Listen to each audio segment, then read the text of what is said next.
Diamonds, Eramallur, Vadathala. CMC സന്യാസിനിമാർ ഭൂമി പകുത്തു നൽകി. തിരുവൈരാണിക്കുളം ക്ഷേത്ര കമ്മിറ്റി നിർമ്മാണം ഏറ്റെടുത്തു. മേരിക്കും 2 പെൺമക്കൾക്കും സുരക്ഷിത ഭവനമൊരുങ്ങി. CMC സന്യാസിനിമാർ ഭൂമി പകുത്തു നൽകി. തിരുവൈരാണിക്കുളം ക്ഷേത്ര കമ്മിറ്റി നിർമ്മാണം ഏറ്റെടുത്തു. നന്മയുള്ള ഉദ്യമത്തിനായി കൈകോർക്കാൻ അൻവർ സാദത്ത് MLA നേതൃത്വത്തിൽ സുമനസുകളും. മേരിക്കും 2 പെൺമക്കൾക്കും സുരക്ഷിത ഭവനമൊരുങ്ങി. വൈവിധ്യത്തിന്റെ കനലുകൾ നെഞ്ചേറ്റി ജീവിക്കുന്ന മേരി ടോമിക്ക് സ്കൂൾ വിദ്യാർത്ഥികളായ പെൺമക്കളെ സുരക്ഷിതമായി പാർപ്പിക്കാൻ സ്വന്തമായി ഒരു വീട് എന്നതിനപ്പുറം ഇന്നുവരെ മറ്റൊരാഗ്രഹവും ഉണ്ടായിരുന്നില്ല. കോവിഡ് കാലത്ത് ഭർത്താവ് ടോമി മരിച്ചു. മൂവാറ്റുപുഴ സ്വദേശിനിയായവർ 17 വർഷത്തിലധികമായി കാഞ്ഞൂരിൽ വിവിധ വാടക വീടുകളിലായിരുന്നു താമസം. സ്വന്തമായി ഭൂമിയോ വീട് നിർമ്മിക്കാനുള്ള സാമ്പത്തിക സ്ഥിതിയോ ഇല്ലായിരുന്നു. ഇവരുടെ അവസ്ഥ അറിഞ്ഞ് CMC മേരിമാത പ്രൊവിൻസ് അധികൃതർ മേരിക്ക് വീട് വയ്ക്കാൻ 3 സെന്റ് സ്ഥലം നൽകി. അൻവർ സാദത്ത് MLA തന്റെ അമ്മക്കിളിക്കൂട് പദ്ധതിയിൽ വീട് നിർമ്മിച്ച് നൽകുമെന്ന് അറിയിച്ചു. തിരുവൈരാണിക്കുളം ക്ഷേത്രം വീടിന്റെ നിർമ്മാണത്തിനുള്ള തുക നൽകാമെന്ന് MLA അറിയിക്കുകയും ചെയ്തു.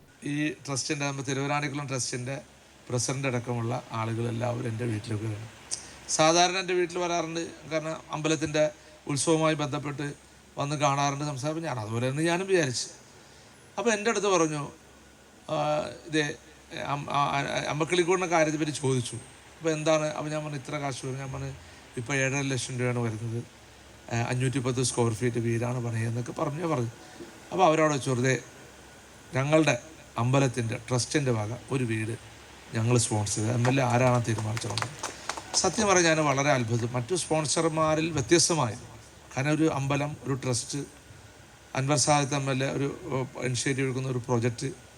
അപ്പോൾ എനിക്ക് വളരെ സന്തോഷം. മറ്റുള്ള സ്പോൺസർമാർ പറഞ്ഞതിനപ്പുറം അങ്ങനെ അമ്മയ്ക്കും മകൾക്കും അടച്ചുറപ്പുള്ള വീടായി. വീടിന്റെ താക്കോൽദാനം സിനിമാ നടൻ സൗബിൻ നിർവഹിച്ചു. ഞാനിപ്പോൾ ഇവിടെ നിൽക്കുന്നതിൽ എനിക്ക് വളരെ മനസ്സിൽ ഭയങ്കര ഒരു സന്തോഷമുള്ള ഒരു മുഹൂർത്തത്തിലാണ് നിൽക്കുന്നത്. കാരണം ഒരു വീട് പണിത് കൊടുക്കുക എന്ന് പറയുന്ന ഒരു ചെറിയൊരു കാര്യമല്ല. അത് ഭയങ്കര ഒരു സന്തോഷമായിട്ടുള്ള കാര്യമാണ്. കാരണം അതിൻ്റെ ഏറ്റവും കൂടുതൽ വേദന, അതിൻ്റെ സന്തോഷം അറിയുന്ന ഒരാളാണ് ഞാൻ. കാരണം ഒരു 6 വർഷം മുമ്പ് എൻ്റെ വീട് പൊളിച്ച് കളഞ്ഞിട്ടുള്ളതാണ് മരട്ടിൽ വെച്ചിട്ട്.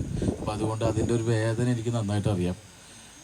അപ്പോൾ അതിനുവേണ്ടി ഈ കന്യാസ്ത്രീമാർക്ക് നൽകിയിരിക്കുന്ന ഈ സ്ഥലവും അമ്പലം ട്രസ്റ്റ് നൽകി അവർ വീട് പണിയാൻ സഹായിച്ചതിലും, പിന്നെ അമ്മക്കിളിക്കൂട് എന്ന് പറയുന്ന അൻവർക്കാട് ഈ ടീം എന്ന് തന്നെ പറയാനാ, അവരെല്ലാവരും കൂടി മുൻകൂട്ടി ഇങ്ങനെ ഒരു വീട് നൽകി കൊടുത്തതിൽ വളരെയധികം സന്തോഷം. മാനവികതയുടെ മാതൃകയാണ് മേരിക്കുള്ള വീട് നിർമ്മാണത്തിലൂടെ അടയാളപ്പെടുത്തുന്നതെന്ന് അൻവർ സാദത്ത് MLA പറഞ്ഞു. തിരുവൈരാണിക്കുളം ക്ഷേത്ര ഭാരവാഹികളും CMC സന്യാസിമാരും ചടങ്ങിൽ പങ്കെടുത്തു. അമ്മക്കിളിക്കൂട് പദ്ധതിയിൽ ഇതിനകം 55 വീടുകളുടെ നിർമ്മാണം പൂർത്തിയായി. വിധവകൾക്കും അവരുടെ മക്കൾക്കുമാണ് പദ്ധതിയിലൂടെ വീട് നിർമ്മിച്ചു നൽകുന്നത്. വിവിധ പഞ്ചായത്തുകളിൽ വീടുകളുടെ നിർമ്മാണം പുരോഗമിച്ചുകൊണ്ടിരിക്കുകയാണ്. News bureau, Kalady.